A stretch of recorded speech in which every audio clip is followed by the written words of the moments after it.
नमस्कार दोस्तों, आप सभी का बहुत बहुत स्वागत है हमारे इस YouTube चैनल से एजुकेशन विद वंदना पर। तो चलिए, आज हमारा टॉपिक है पृथ्वी का आंतरिक भाग। तो जल्दी से कमेंट बॉक्स में लिख दीजिए कि आखिर पृथ्वी के आंतरिक भाग के अध्ययन को क्या कहते हैं। तो इस टॉपिक में हम कॉन्सेप्ट क्लियर करेंगे। ओके, अगर यदि किसी टॉपिक का कॉन्सेप्ट क्लियर हो जाता है तो उसे समझने में और उसे रट्टाफिकेशन से दूर हो जाते हैं हम, और जल्दी से वो टॉपिक समझ में आ जाता है। तो यहाँ पर हम कॉन्सेप्ट क्लियर करेंगे और पृथ्वी के आंतरिक भाग को जानने का प्रयास करेंगे। उसके साथ साथ जो फैक्ट्स हैं उसे भी जानने का प्रयास करेंगे। ओके, तो ये हमारी पृथ्वी, और ये पृथ्वी के थोड़ा सा भाग है जिसे हम यहाँ पर रखते हैं और पृथ्वी के आंतरिक भाग को जानने का प्रयास करते हैं। तो ये है पृथ्वी का ऊपरी, सबसे ऊपरी भाग जिसे हम क्रस्ट कहते हैं।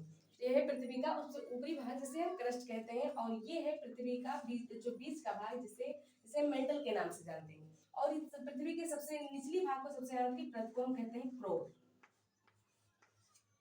तो ये तीन परतें होती हैं पृथ्वी की परतें वैसे ही जैसे एक प्याज, जैसे प्याज के बहुत सारे लेयर होते हैं, बहुत परतें होती हैं, वैसे ही पृथ्वी हमारी पृथ्वी की कई लेयर हैं जिन्हें हम क्रस्ट कहते हैं, मेंटल कहते हैं, क्रोड कहते हैं। तो जो पृथ्वी का सबसे ऊपरी भाग है ये ठोस है, और इस जो क्रस्ट है इसकी भी दो परतें हैं, और मेंटल की भी दो परतें हैं। सब पृथ्वी के सबसे मेंटल के सबसे ऊपरी परत को दुर्बलता मंडल कहते हैं, जो कि अर्ध द्रव्य होता है, और यह पृथ्वी मेंटल का दूसरी परत है, निचली परत है, यानी कि मेंटल का निचली परत, ये मेंटल की निचली परत है। जो दुर्बलता मंडल है, जो आप ज्वालामुखी देखते हैं, तो ज्वालामुखी से जो लावा उत्पन्न होता है, जो लावा निकलता है, वह दुर्बलता मंडल से ही उसका उद्गम होता है। अर्थात वह लावा दुर्बलता मंडल से ही पृथ्वी पर उत्पन्न होता है। जो लावा पृथ्वी के ऊपरी भाग में आता है वह दुर्बलता मंडल का हिस्सा होता है। ओके, तो ये हो गया मेंटल, और ये हो गया क्रोड।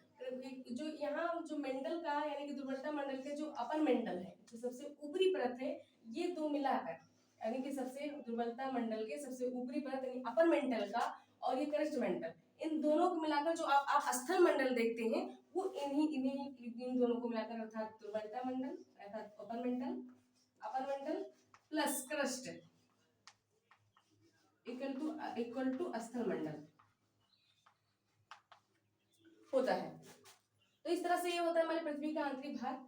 जो सबसे ऊपरी भाग ठोस होता है, उसके बाद निचली परत जो कि उसके सबसे ऊपरी भाग होता है दुर्बलता मंडल, वहां से लावा का उत्पन्न होता है अर्थात वह अर्धद्रव्य होता है। उसके बाद मेंटल होता है जो निचली परत होती है वो ठोस होती है। उसके बाद क्रोड होता है, और जो कोर होता है उसका सबसे ऊपरी भाग द्रव्य होता है और निचली परत ठोस होती है।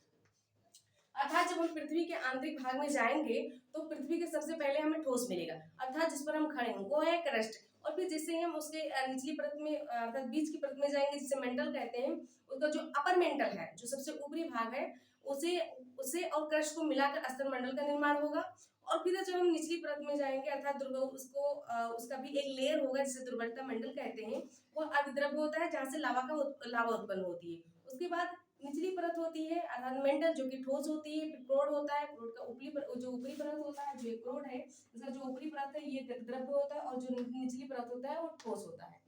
तो आप लोगों का बहुत बहुत धन्यवाद इस वीडियो को देखने के लिए। नमस्कार, जय हिंद। जय हिंद।